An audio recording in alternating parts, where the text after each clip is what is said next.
নাহিদ ইসলাম এবং তার যারা সঙ্গী সাথী তারা জেএনজি হিসেবে পরিচিত আমাদের তরুণ সম্প্রদায়, তাদের প্রতি আমাদের একটা আপত্ত স্নেহ কাজ করে।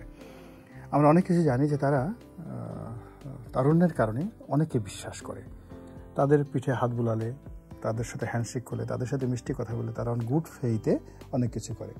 যখন পুরো 2024 সনটি সারা বাংলাদেশ এনসিপির কথাই চলেছে, তখন তো এনসিপি ছিল না, তখন এই যে যারা সমন্বয়ক, যারা আন্দোলনকারী, জুলাই যোদ্ধা, তাদের কথা মতো চলেছে। ঠিক সেই সময়টাতে বিএনপির অনেক নেতা, জামাতের অনেক নেতা তাদেরকে কিন্তু ব্যবহার করেছে এবং তারা ব্যবহৃত হয়েছেন। এখন ব্যবহৃত হতে গিয়ে তাদের মধ্যে কেউ কেউ দুর্নীতি করেছেন, কেউ কেউ অন গুড ফেথ এবং গুড ট্রাস্টে দেখা গেল যারা সিনিয়র রাজনীতিবিদ প্রতারণামূলকভাবে তাদেরকে ব্যবহার করেছেন। তো এই প্রতারণামূলকভাবে ব্যবহার করার কারণে কিন্তু আমাদের পুরো রাজনৈতিক বিধি ব্যবস্থা কলুষিত হয়ে গেছে। যারা এই যাকে বলা সংলাপে গিয়েছেন, ঐক্যমত্য কমিশনের সংলাপে গিয়েছেন, তারা সবাই জানেন যে আলোচনার কোনো পর্যায়ে পিআর পদ্ধতি মূল এজেন্ডা ছিল না। পরবর্তীতে এটা এজেন্ডা হিসেবে আসছে, কিন্তু এটা কেবলমাত্র উচ্চকক্ষে, নিম্নকক্ষে নয়।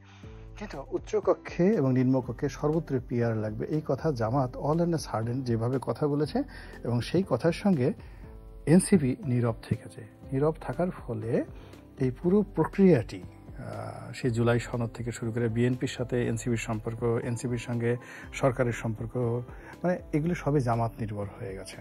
এবং আপনারা জানেন যে এই যে এনসিপি যা কিছু করেছে, যা কিছু বলেছে, সব কিছুর ইতিপূর্বে তাদের যে শক্তিমত্তা, তাদের পেছনে যে স্ট্যাম্প, বা তারা এটার পেছনে যে একটা রাজনৈতিক পাওয়ার হিসেবে তারা জামাতকে আশা করেছে।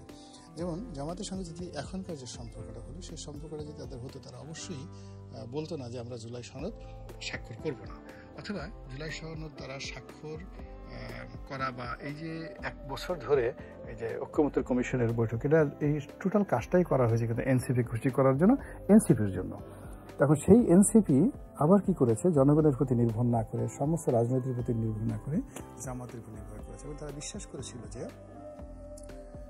পূবের সাথে পশ্চিমে উঠে যেতে পারে, জামাত কখনো তাদের সাথে বেইমানি করে, মুনাফিকি করে, তাদের সাথে প্রতারণা করে তাদেরকে বাদ দিয়ে এখানে স্বাক্ষর করবে না।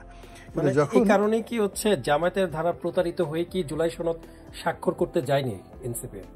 আমার কাছে তাই মনে হয়, আমার কাছে তাই মনে হয়। এখানে মূল ব্যাপারটা হলো যে এনসিপি এখন যে জুলাই সনদটার দুটো অংশ আছে, যে জুলাই সনদটা স্বাক্ষরিত হয়েছে এটা এনসিপি চায়নি, আর এটা কোনো দরকার নেই, এটি কোনো আইনগত ভিত্তি নেই। এটা একটা এমওইউ, মেমোরান্ডাম অফ আন্ডারস্ট্যান্ডিং।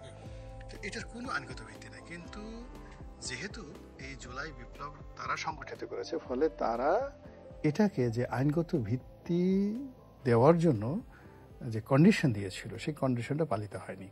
আর তারা এই কন্ডিশনটা পালিত করার জন্য এই যে বুদ্ধি শুদ্ধি সবকিছু তারা জামাতের সাথে পরামর্শ করে করেছে।